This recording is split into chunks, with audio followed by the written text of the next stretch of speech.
And we're here today to talk to you about Marichyasana C. Marichyasana C is in the second half of the traditional primary series in Ashtanga, and it is a deep twist. Deep twists are great. It's all about bringing out old energy and inviting new energy in as we close the season.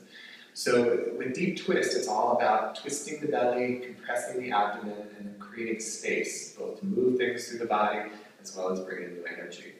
And with all twist, most of the rotation comes from the belly, and what we're doing is we're twisting our mid to upper spine, so that way we're creating a little bit more flexibility and mobility in this part of the spine, which tends to be really tight. And for a lot of us who spend time in office chairs during the day or sit a lot, creating space here can be a very freeing experience and can create a lot of flexibility in the shoulders and the upper back. So we're going to break down the basics of the pose. So the first foundation is Asana, seated staff pose. So we're just going to take a seat.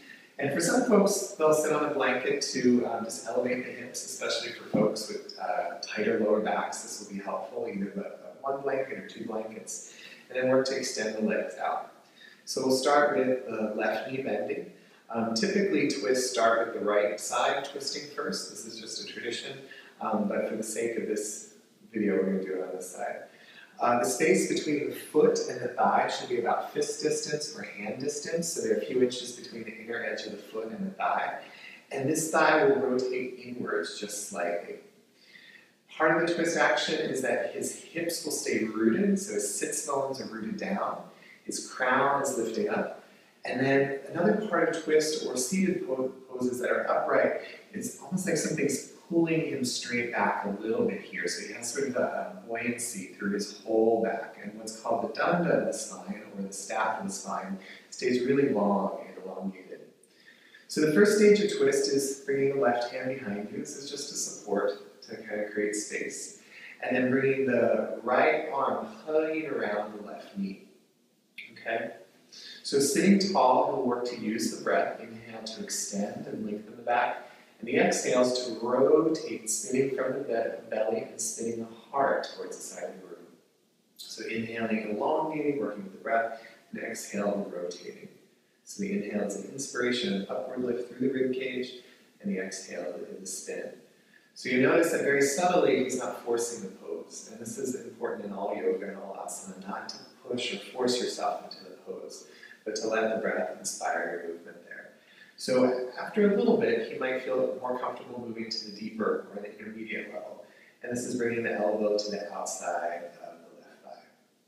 Okay. Palm can face down, fingertips reaching towards the center of the earth, or elbow bent, palm out, almost like you're about to give somebody a high five. So inhale, sitting up tall, lengthening from the seat to the crown, and then exhale, spinning. Okay, so this is the basic foundation. And for most of us, this is where we'll be.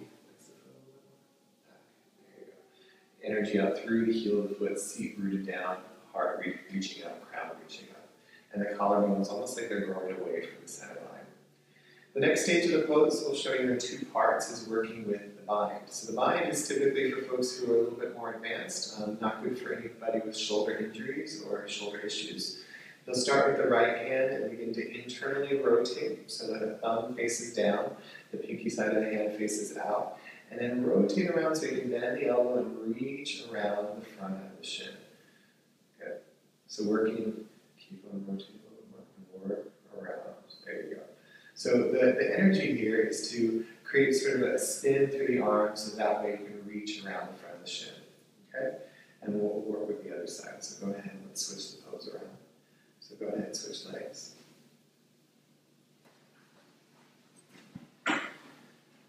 So for this version, he's going to come to this side now, moving into the twist over to the right side, bringing the elbow to the outside of the thigh, and then rotating from the shoulder, the palm down. So from here, you'll be able to bend the elbow, reach around, maybe reaching in the direction of the outer shin, and then maybe the right arm reaching behind, reaching in the direction of the other shin, or the other hand. So when we're working with the basic foundation, you can use a strap here, or like he's doing, wrap around the outer thigh, wrap around the back. And then work to inhale, elongate, and exhale, rotate. So part of the action with the shoulders dropping down, the heart lifting up, and working to spin from the ribcage. All right, and then release. Come on back.